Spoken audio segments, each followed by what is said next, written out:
sulton edim ziyofatlar berganimda, yuzsizlarga beminnatlik yoqib ketdi. Omadim ham meni tashlab ketganida, oqibatam ariqlarda oqib ketdi.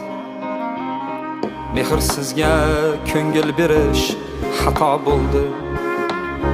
Xiyonatdan bu yuragim ado bo'ldi.